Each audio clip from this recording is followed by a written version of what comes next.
Assalamualaikum warahmatullahi wabarakatuh. Saya Rofikoh Dwi Susanti, dari SMP Negeri 3 Kebasen, calon guru penggerak angkatan 7. Pada kesempatan kali ini, saya akan mempresentasikan tugas modul 1.1A6 demonstrasi kontekstual pemikiran Ki Hajar Dewantoro. Sebelumnya, saya akan membacakan puisi karya saya dengan judul Aku Bersamamu. Puisi ini saya tujukan untuk murid-murid saya. Aku bersamamu. Wahai anakku, bangun dan beranjaklah dari tidur. Gunakan semangat pagi tanpa mimpi. Arahkan pandangan ke depan penuh arah untuk meraih mimpimu yang berlimpah. Wahai anakku, ikutilah arus mengukir kata. Belajarlah hingga titian ilmu melekat. Meski berbagai rintangan engkau capai. Wahai anakku, janganlah engkau takut melangkah. Peganglah erat tanganku agar terarah. Sejatinya tugasku untuk menuntut, untuk meraih keberhasilan tanpa sendiri. Wahai anakku, zaman akan terus berganti. Seiring ritasi waktu tanpa henti, melangkahlah terus meraih tujuanmu. Bukti ini akan selalu bersamamu. Jadi filosofi pendidikan Ki Hajar Dewantoro yang tadi saya tuliskan dalam puisi saya sebenarnya dari wujud realisasi dari yang pertama adalah semboyan, kemudian yang kedua adalah menuntun, yang ketiga kodrat anak, keempat merdeka belajar, dan yang kelima asas ikhwan. Dari filosofi pendidikan Ki Hajar Dewantoro tersebut akan saya ulas satu persatu. Yang pertama yaitu semboyan Ki Hajar Dewantoro. Semboyan beliau adalah Ingarso Sungkulodo, Ing Madyo Mangunkarso, Tutpuri Handayani. Jadi sebagai pendidik di depan mampu menjadi contoh dan teladan, di tengah membangkitkan kemauan dan niat murid, di belakang memberikan dorongan semangat atau arahan.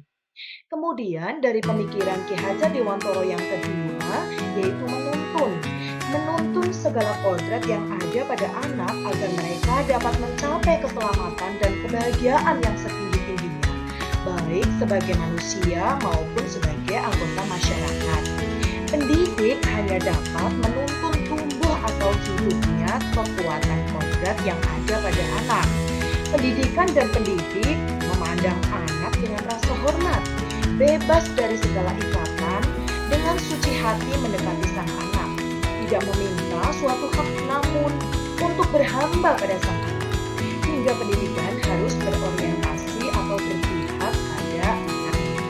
Selanjutnya pemikiran yang ketiga yaitu kodrat anak. Menurut Ki Hajar Dewantoro bahwa kodrat anak itu ada dua, yaitu kodrat alam dan kodrat zaman. Kekuatan potensi atau keadaan diri yang secara alamiah itu adalah kodrat alam, sifat dan bentuk lingkungan di mana anak itu berada. Jadi keluarga sebagai lingkungan yang paling kecil atau yang pertama yang dimiliki anak. Kemudian yang kedua yaitu kodrat zaman. Kekuatan, potensi, atau keadaan diri yang berubah secara dinamis sesuai dengan kondisi sosial budaya, masyarakat, atau perkembangan zaman.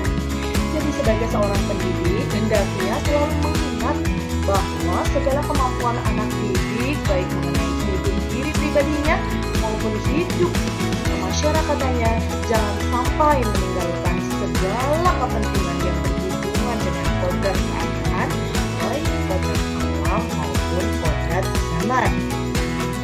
Selanjutnya, pada pemikiran yang keempat adalah merdeka belajar. Mendidik dan mengajar adalah proses memanusiakan manusia, sehingga harus memerdekakan manusia dan segala aspek kehidupan, baik secara fisik, mental, jasmani maupun rohani. Dalam proses menuntun atau mengembangkan potensi diri siswa, pendidik memberikan kebebasan kepada siswa untuk mengeksplorasi kemampuan dengan bimbingan dan arahan yang tepat dari pendidik agar anak tidak kehilangan Proses ini yang akan mendorong anak menemukan kemerdekaannya dalam belajar. Selanjutnya, yang terakhir adalah asas trikon. Trikon dikenal dengan tiga kon. Yang pertama adalah kontinu. Pengembangan yang dilakukan harus berkesinambungan, dilakukan secara terus-menerus dengan perencanaan yang baik. Kon yang kedua yaitu konvergen. Pengembangan yang dilakukan dapat mengambil dari berbagai sumber di luar, bahkan dari praktik baik pendidikan di luar negeri. Kon yang ketiga yaitu konsentris. Pengembangan pendidikan yang dilakukan harus tetap berdasar pada kepribadian kita sendiri. Demikian tadi pemaparan saya tentang filosofi pendidikan Ki Hajar Dewantara selaku pahlawan pendidikan. Terima kasih. Assalamualaikum warahmatullahi wabarakatuh. Salam guru penggerak.